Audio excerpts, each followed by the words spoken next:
Lecture.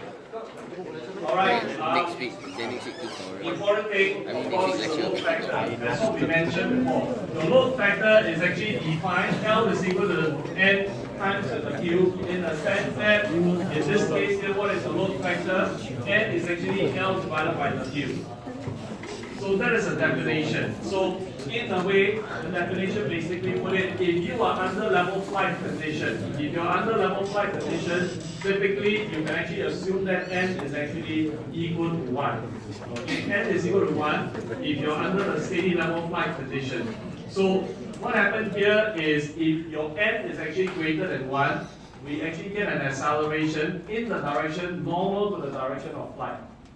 Okay, so you can actually imagine, so when we say direction, we have an acceleration that is actually normal to your direction, to the direction of flight, in the sense that if you are going straight, right? So if you have a direction, if your acceleration pointing towards the center of axis of rotation, in order for you to execute a circular path, so your load factor will be greater than 1.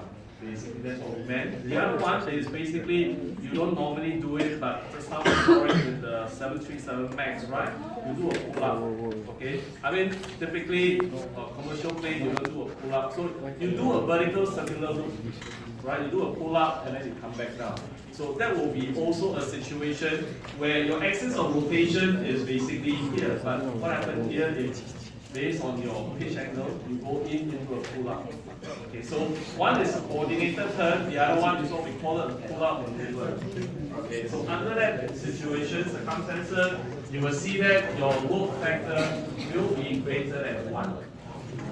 Okay, so you can actually see that when the pilots say that experiencing a 9G turn, typically you can be a very tight coordinated turn, or you can actually do a pull-up turn. Okay, all right. Okay, we have discussed this, so we will not go back to this again, because just now we have actually looked at all this. Okay, now we take a look of this, what we call a level turning flight. So this is actually similar. It's a level turning flight. Basically, what we meant by level turning flight, you are not changing altitude. So just now I mentioned to you all the flat turning. The flat turning is also not changing the altitude. You remain at a flat surface. It's a flat surface turning, right? For when you have a side slipping situation. Okay, coordinated turn is the same thing in a way that what you're trying to do is you try to bank the aircraft and then get into a turning situation.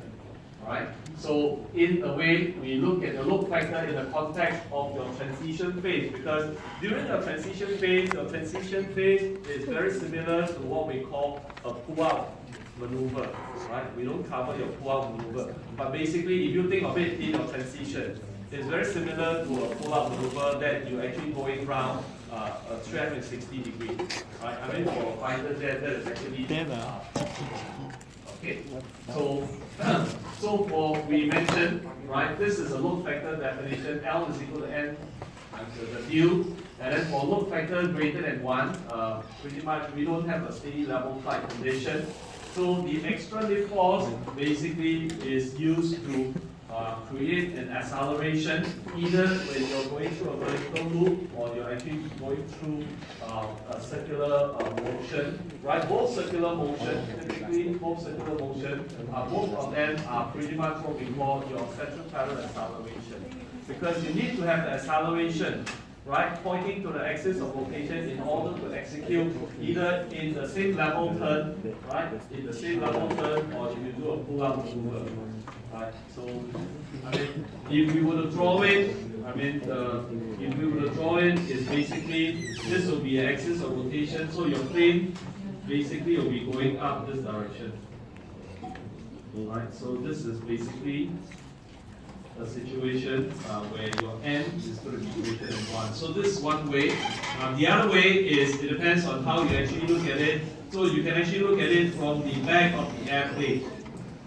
So viewing from the back of the airplane, this is what we call a coordinated turn. So this basically is what we call the coordinated turn. Okay, I mean, if view from the back.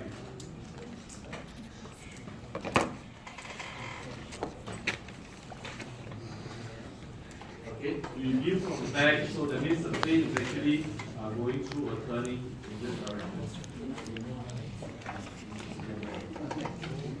Okay, very quickly, let's take a look at the free body diagram. Okay, so this is view from the back. This is a free body diagram. So very simple in this case here. So what happened here is when you bang your aircraft, right? So if you have a steady level turn, coordinated level turn, your lift is still your lift, right? Except that of course we know that if you were to execute a coordinated turn, this is your turn radius. So you can actually imagine that somewhere here is your axis of rotation. So that will basically give you your turn radius. Because what happened here is the plane is actually flying into the ball. Okay, looking from the back. So this is a lift, and of course you can actually resolve it vertically and horizontally. Alright? Vertically, L cosine phi, horizontally, basically your L sine phi. Phi being your bank angle. Right? Phi is a bank angle.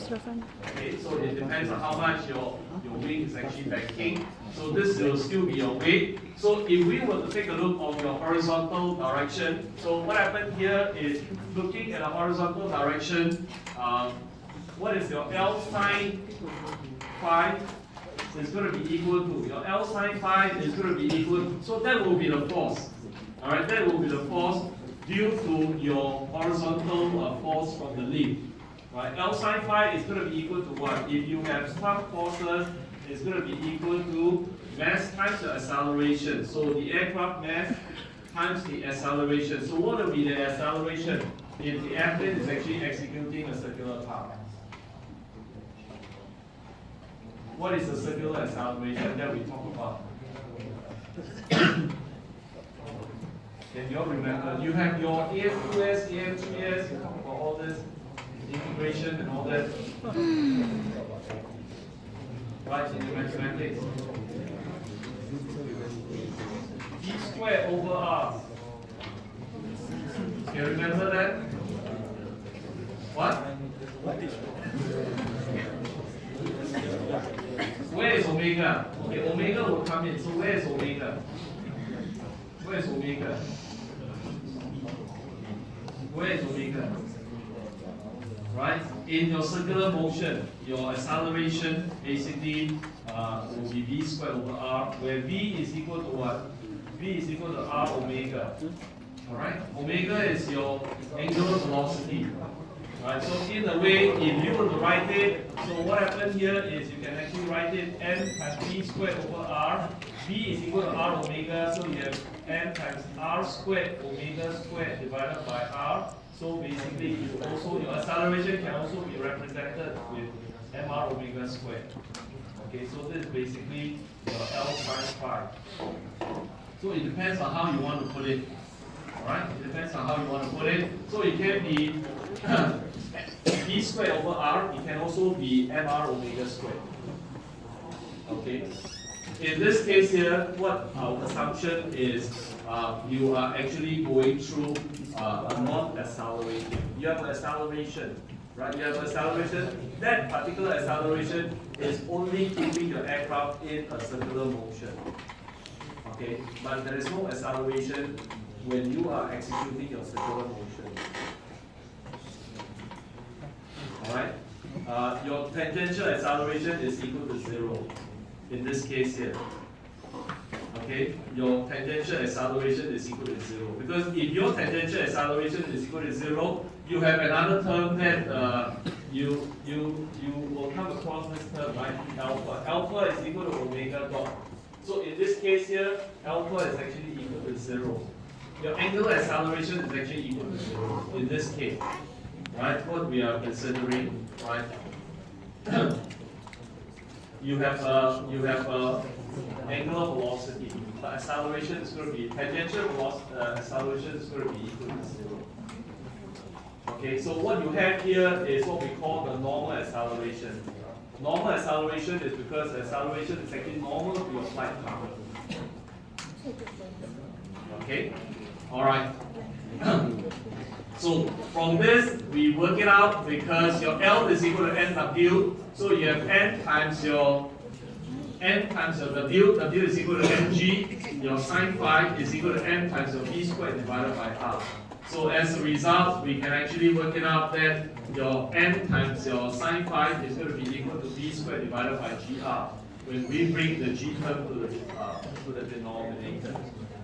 Okay, so that is your horizontal direction. In your vertical direction, so vertical direction is straightforward. All you need to do is you need to balance the two forces, right? Your L cosine phi is going to be equal to mg.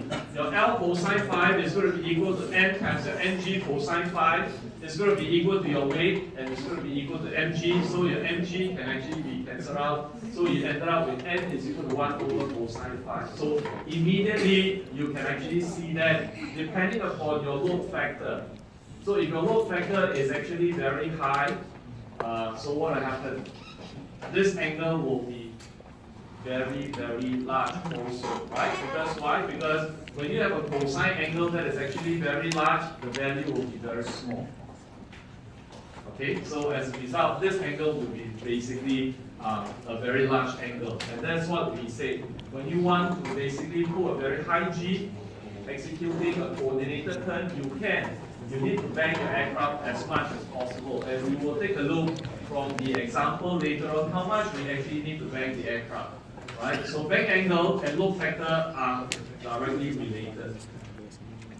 Okay, so we use a very good example, your F-16. So we know that you can always turn at 9G, right? Pretty much that's what the operator think, also the pilot think. Pretty much most of the time, if anything is to happen, it's always the software problem. Software problem means basically human being. Okay, human being black out, and that's it. 200 million planes is gone. Okay, so I mean, yeah lah. That is why they do a very expensive test if you want to become a pilot. Okay, they do a very expensive test, and also part of the test also they also train you to believe in your instrument. Okay, because I have a friend who is a pilot, and one of the very common tests that they will actually put you through is to basically tell you that your body instinct is not correct in the sense that, so they put you onto the accelerator, right, the G-force accelerator, so they spin you a few rounds. So what happens is what they will do is after they come to a complete stop, you are inside, so you're blinded, you do not know your orientation and all that, except that you've been inside there for a few rounds. And what they will do is they will ask you to balance yourself. Based on your own body sensor, they say, okay, now you try to balance yourself. So once you balance yourself, then it's okay. Now you come out, you're seeing that. So when you come out, then you realize that your capsule is actually at an angle. So it's actually not level. But your sensors basically, your body sensors tell you that you are actually level, but you are actually not level. So that is what they have to teach the pilot, that you must always rely on your instrument. And as a result, so he thought that was why he's flying last week he pulled out the plane, he went in. This accident and so on. You don't know the crater, right? Because the F-16 crashed onto the ground, right? Many years back, in US, it's a crater. He was inside his seat when they take him out. Because he just literally. Okay, so coming back, so what happened here is we know no, because he was flying at night. Can actually be pulling a 9G maneuver. But he was so a Cat A what will pilot. be the back angle if you want the airplane to be The pulling ground, a yeah, 9G in maneuver? So let's take a cannot look at the differentiate sea between the level sky and the condition.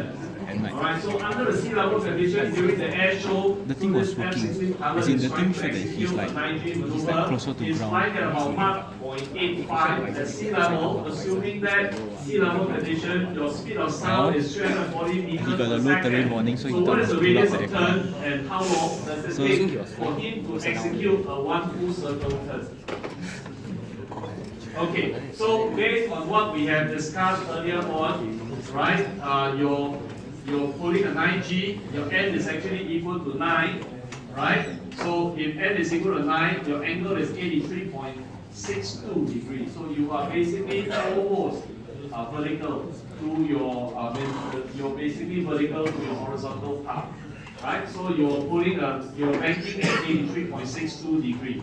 So based on this 83.62 degree, we can actually go back to calculate how fast will the airplane be flying at at this juncture. So we work it out, 0.85 is about 289 meters per second. So we go back to the equation. We know what is a bank angle. We know what is a G. We know what is the gravitational constant. We know the speed that the airplane is actually going at 289 meters per second. We can actually calculate the radius. So we can actually see that in order for the plane at sea level 0.85 to execute a coordinated turn of 9G, the radius is only 951 meters.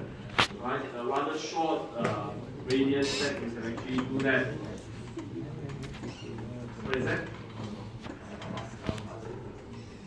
Okay, so you can actually see that if that is the case, if you want to go a full circle based on the parameters that we calculate geometry, the full circle is about 5.98 meters. So if you are flying at 289 meters per second, it will take you about less than 21 seconds to complete a circular turn. Okay, if you were to bank at 9G. So you can actually see that it takes very short time. Okay, so it's basically about what? It's about just slightly over someone really fast running 200 meters, and you can actually go around a turn of such at Mach 0.85. Okay, so now let's take a look. So if we try to reduce the speed, is there any advantage? If we were to reduce the speed, so in a way, we reduce from 0.85 to 0.7.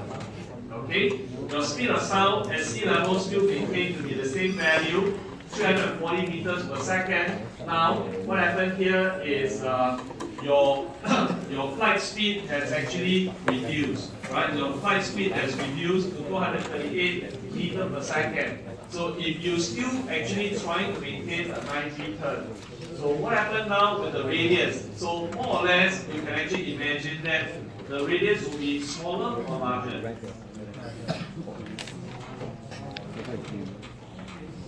Smaller.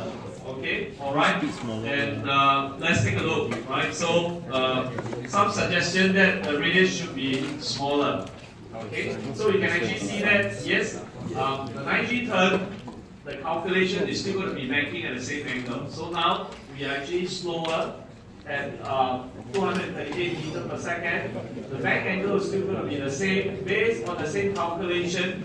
If B is going to be reducing, then of course your friend is correct, that the radius should be reducing also. Because why? Because in this calculation here, this is a constant value, this is a constant value, this is a constant value. So if you were to reduce your speed, your radius will be basically reduced. So now the radius is about 650 meters.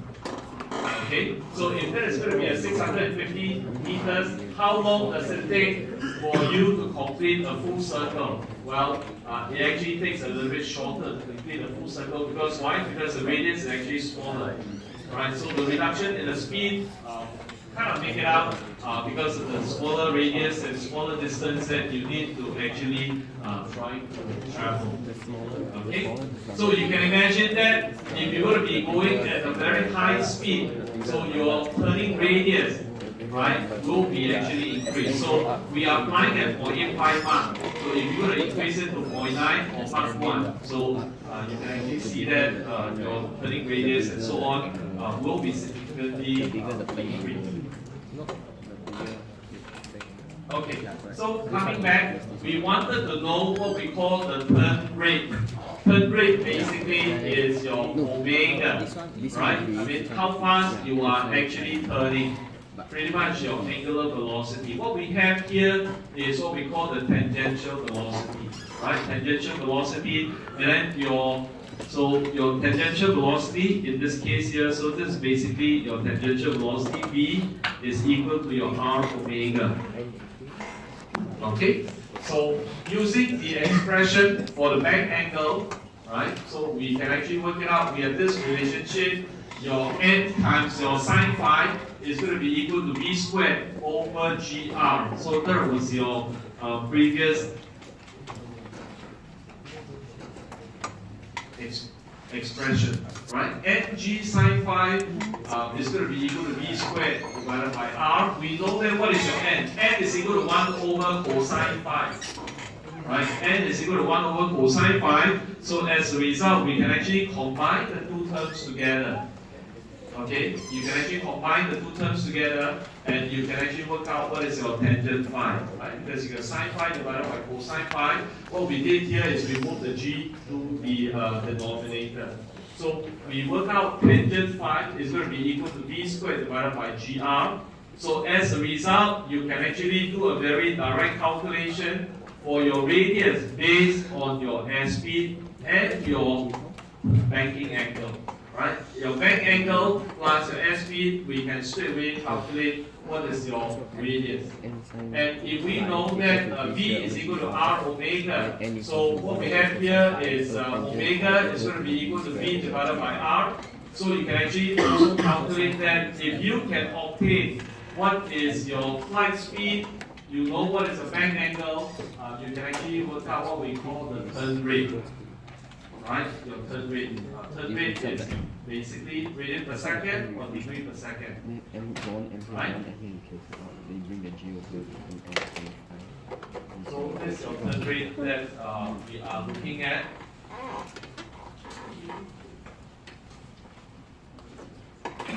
Okay, so for your full circle turning, right? The time taken for your full circle turning is going to be equal to 2 pi times your r divided by v, because 2 pi r is basically a full circle distance. The full circle distance is 2 pi r. The speed is v, so we can actually work it out. What is your full circle time taken? And at the same time, you can also work it out. It's going to be 2 pi divided by omega. Because why? Because this is actually, in this case here, the omega will be in radian per second. Right? Because we are using a full circle turn is 2 pi. 2 pi is basically a radian or 360 degrees. So in this case here, omega, when you recalculate it, it's going to be in terms of radian per second. Okay? So we know from this expression, if you are given your maximum load factor, and as a result, we know that your load factor correlates to your bank angle for your coordinated turn. So that means if you were to increase your speed, it means that it will take longer to turn a full circle. Alright? And then of course, if you increase your speed, not only it will take longer to turn a full circle, the radius of turn is going to be larger also.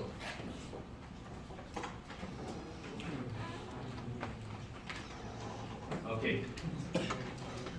The next thing that we want to try to correlate is your straight and level flight versus your turning condition, right? Your coordinated turning.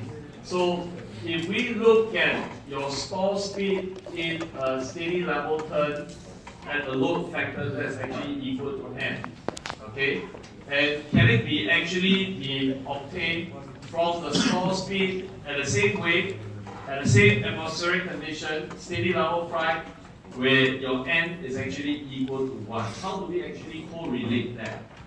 Okay, so if you are working out a stalling speed under the sea level condition, right? You actually work out your stalling speed for your sea level condition. Can you also work out the stalling speed if you were to go through a 1G turn, right? I mean, it depends on, in your 1G condition, basically your L is equal to W versus you're going to be doing a different maneuver where your load factor is not equal to 1. How do we actually correlate the stalling speed for the two conditions? One is basically sea level flight condition. We work out the stalling speed, and that's what we call VS1G. Because why? At that condition, n is equal to 1, level flight. Now, if we go through a non-level flight condition, accelerated turning and so on, can we actually also correlate the stalling speed? Do we need to go back and recalculate everything, or we can actually find a way to actually work out the relationship? And that is how it's actually following. So you can actually see that. So you have your L turn. So this is basically your lift resulted from your turning. And it's going to be equal to n times your lift from the level flight, because under the level flight condition, your lift is actually equal to your weight. Alright? Under the level flight condition. Under level flight condition, we have this relationship. Alright? Level flight.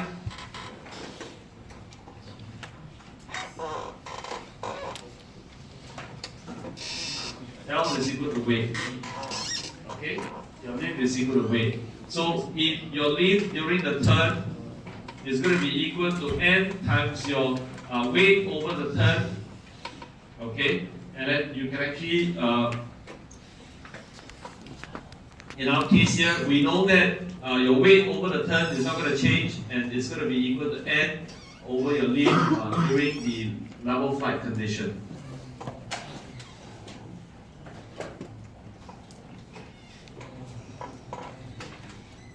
Okay, so this is the original relationship, and then what happened here is your lift during the turn condition. If you were to try to work out the stalling speed, so this is going to be equal to your half rho ds squared times your s times the CL max under the maximum lift condition. Right. So for the other at level flight, so what happened here is your level flight stalling speed is going to be ds1g because it's actually under the condition of level flight. Basically, it's going to be a 1g stalling speed, and you can actually work it out that based on that, it is also your CL max. Okay, also your CL max.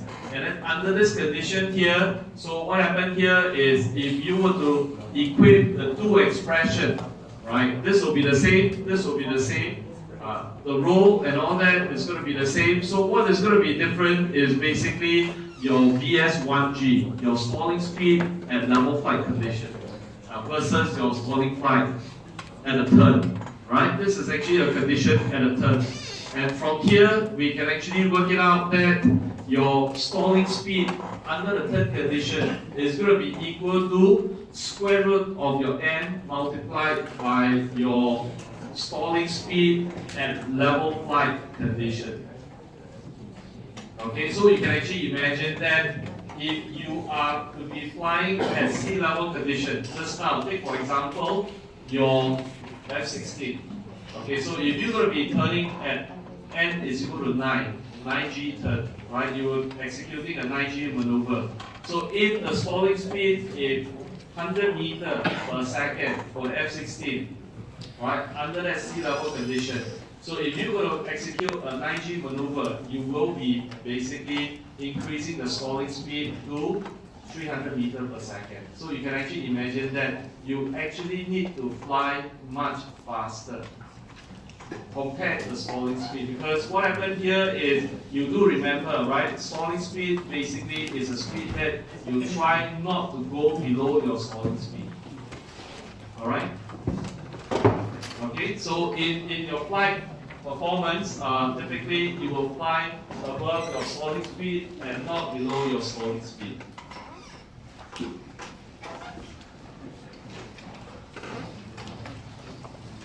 So as a result, you can actually, from this relationship, you can actually try to find out what is the stall limit of the aircraft. Right? Because as we work it out, we do not want to go below the stall limit. So in a way, that will basically give us a limiting factor in working out the stall limit.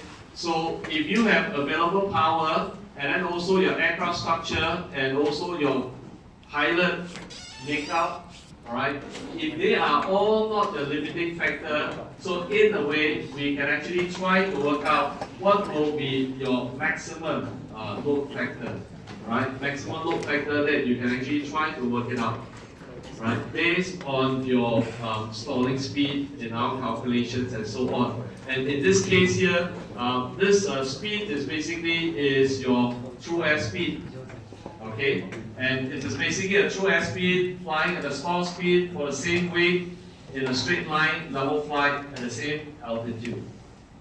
Okay, so we are comparing it with a condition where you're flying at the same straight line level, same weight, same altitude, under the same ISA condition.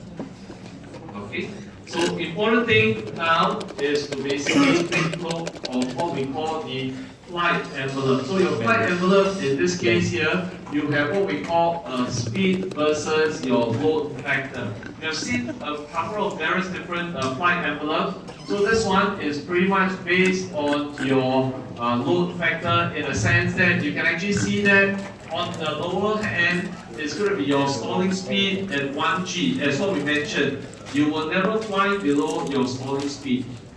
Right? So that will be your limit.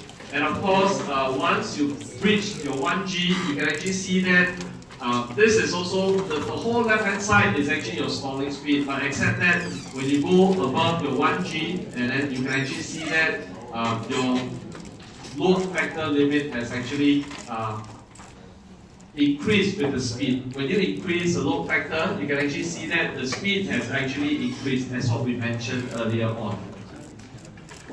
Okay, we mentioned before, because if you increase the load factor, you basically increase, because based on the relationship of your square root of your n. Okay, based on the relationship of your square root of n. And of course, from this flight envelope, this is actually important because why? Your structure also imposed a limit on your aircraft. So this is basically your hardware limit. Okay, your hardware limit, your load factor, because what happened here is your aircraft, your OEM is not going to manufacture an aircraft that is undestructible, right? I mean, you have an unlimited load factor, impossible. Everything has a limit. So this is basically its upper limit, and this upper limit is basically constrained by your structure limit. So typically, you can actually see that a value of maybe about 1.5 times or maximum load factor that your aircraft can actually, or pilot can actually execute and so on. And of course, you also have upper end, right? Upper end, this will be pretty much limited by your engine capability, right? Because this basically, you have a never exceed speed also at the high end. Because you have seen that before in some of our flight envelope, in some of the diagram that we have actually shown, depending upon whether you are looking at a thrust-related aircraft or a power-related aircraft, right? I mean, we have drawn different. That is a flight envelope based on what? Based on altitude and speed. Right? Based on altitude and speed, your upper limit is basically your absolute ceiling pressurization limit. Right? Pressurization limit, and also basically your absolute ceiling or your service ceiling. Okay, so this in this case here, on the vertical axis is basically is a load factor. Yes. What is that?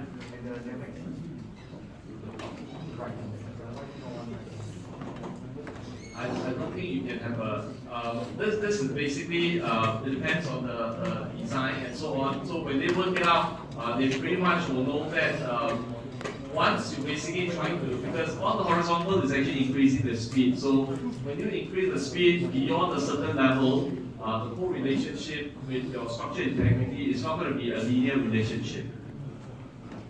Okay, so you can see that you try not to fly. So in a way, if you'll be flying inside here, you'll be quite safe, right? Anytime if you fly inside this region, so the pilot will be given this flight envelope. So that means the pilot must be basically, no matter what you do, if you fly within this, you are quite safe.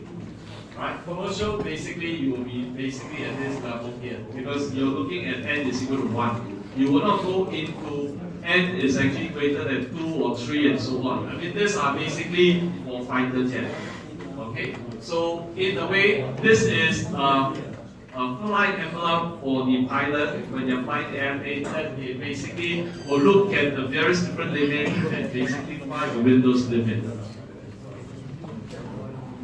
Okay, so now what we want to find out is we want to find out what will be the maximum speed that you can actually go.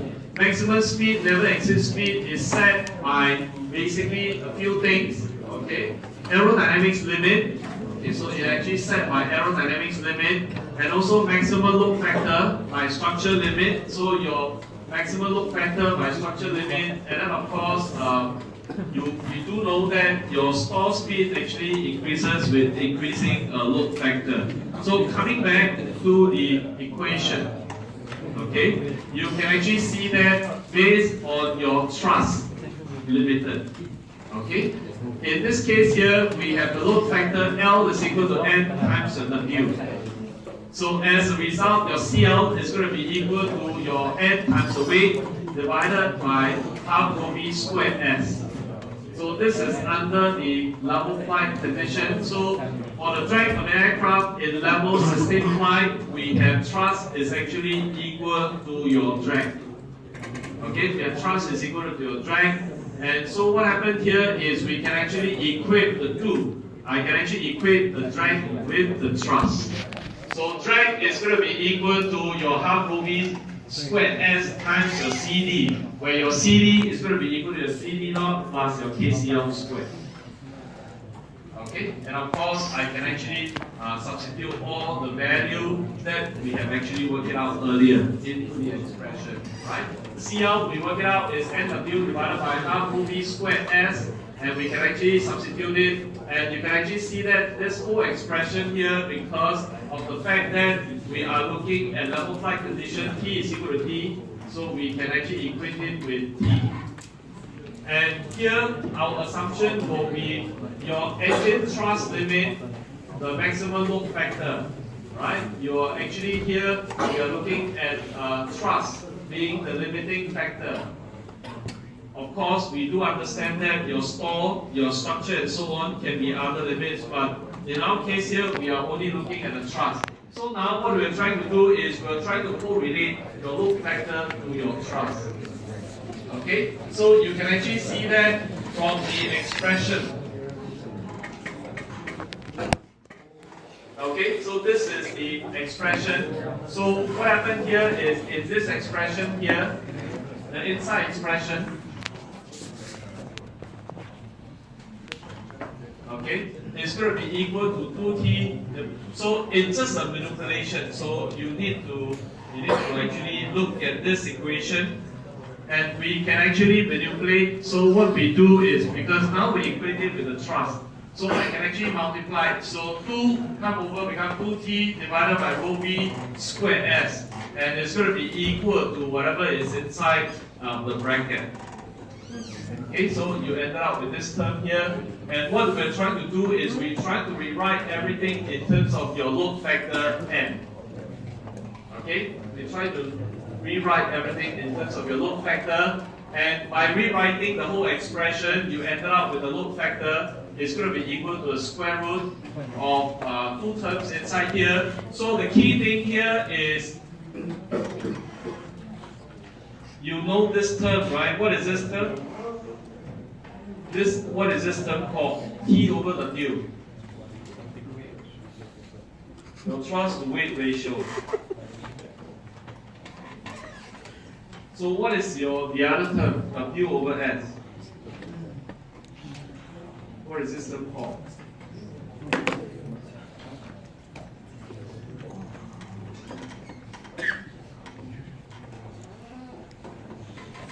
Okay. If S is 0, then T is still.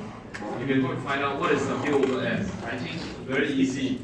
Dominic just Google, you know what it is. And then you inform the rest of the class.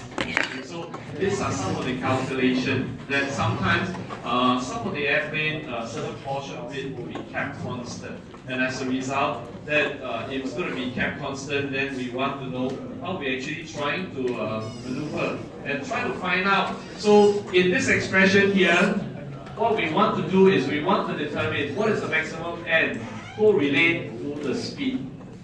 Alright? At what speed you are actually at the maximum n.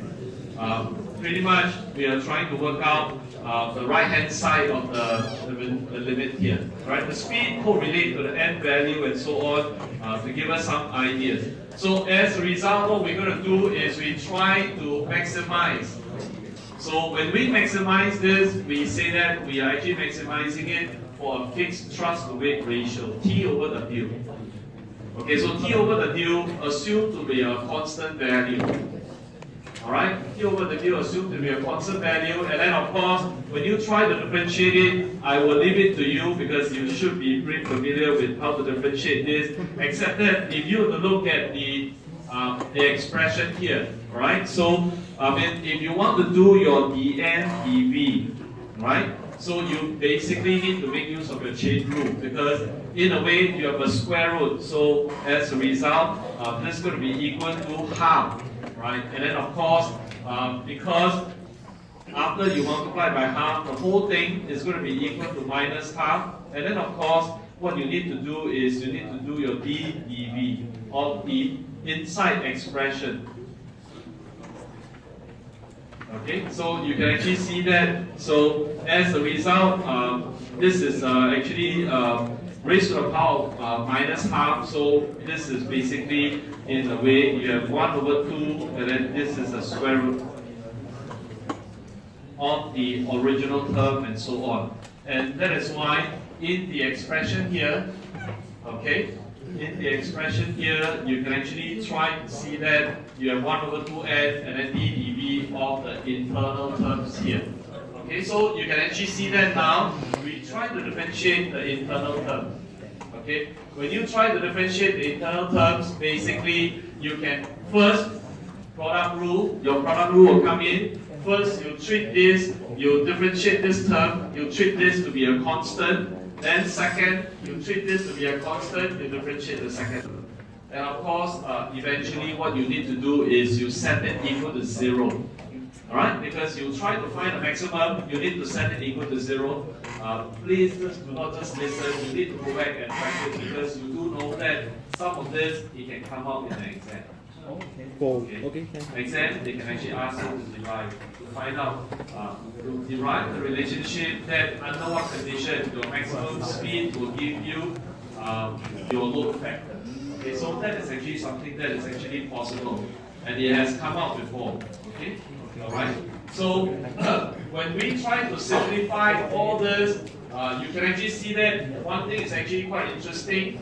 When you try to simplify all the terms, because we originally has assumed that T approximately equal to your drag, right? T approximately equal to your drag. So as a result, when this term is going to be equal to 0, what is going to be equal to 0, of course, is going to be the second term, right? Because the first term is not going to be equal to 0. There's no way the first term is going to be equal to 0. So whatever can be equal to 0 will be T divided by W minus your rho V squared CD naught divided by W over S.